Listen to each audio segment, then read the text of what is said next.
അസ്സലാമു അലൈക്കും വറഹ്മത്തുള്ളാഹി വബറകാതുഹു. സ്വർഗത്തിൻ്റെ താക്കോലാണ് ലാ ഇലാഹ ഇല്ലല്ലാഹ് എന്ന മഹത് വചനം. ഹദീസിൽ ഇപ്രകാരം കാണാം: മഫാത്തീഹുൽ ജന്നത്തി ലാ ഇലാഹ ഇല്ലല്ലാഹ്. സ്വർഗത്തിൻ്റെ താക്കോലുകൾ ലാ ഇലാഹ ഇല്ലല്ലാഹ് എന്ന ഷഹാദത്ത് വാക്യമാകുന്നു.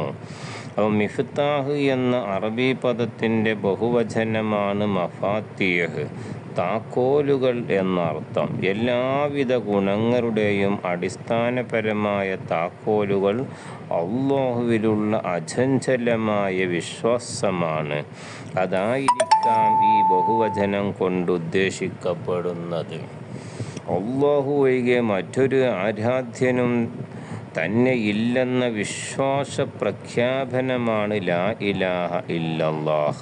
പ്രസ്തുത പ്രഖ്യാപനം ഉച്ചരിക്കുന്നത് ഹൃദയത്തിൽ രൂഢമൂലമായ നിലയിലായാൽ മാത്രമേ സ്വർഗം തുറക്കപ്പെടുകയുള്ളൂ. ഹൃദയത്തിൽ വിശ്വാസം അഥവാ ഈമാൻ നിലകൊള്ളാൻ ആത്മശുദ്ധീകരണം അനിവാര്യമാണെന്ന് നാം ഗ്രഹിച്ചു.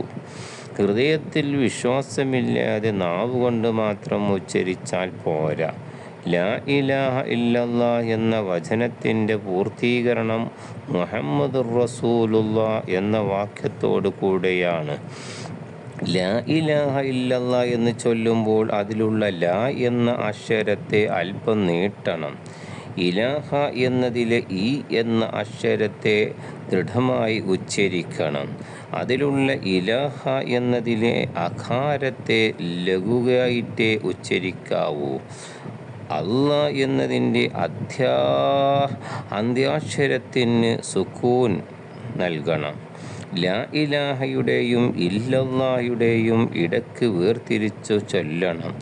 ഇല്ലല്ലാഹ് എന്ന് ഓതുമ്പോൾ അതിലെ ഈ എന്ന അക്ഷരത്തെ ഘനമായി തന്നെ ഉച്ചരിക്കണം. അല്ലെങ്കിൽ ദിക്ർ ലാ ഇലാഹ ഇല്ലല്ലാഹ് ഈ എന്നായി മാറും. അതെത്ര ആവർത്തിച്ച് ചൊല്ലിയാലും ഒരു പ്രതിഫലവും ലഭിക്കുകയില്ല. സ്വർഗത്തിൻ്റെ താക്കോൽ ലാ ഇലാഹ ഇല്ലല്ലാഹ് ആണെന്ന് പറഞ്ഞല്ലോ.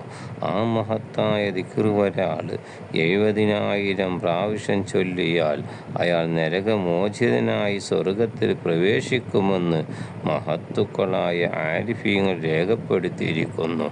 അല്ലാഹു സുബ്ഹാനഹു വ തആല ഈ കലിമത്തു തൗഹീദ് ഉച്ചരിച്ച് അവസാനം ആഖിബത്ത് നന്നായി സ്വർഗത്തിൻ്റെ ഫോട്ടോ കണ്ട് മരിക്കുന്ന മുത്തഖീങ്ങളിൽ അല്ലാഹു നമ്മെയും നമ്മുടെ കുടുംബത്തെയും ഉൾപ്പെടുത്തി അനുഗ്രഹിക്കുമാറാവട്ടെ.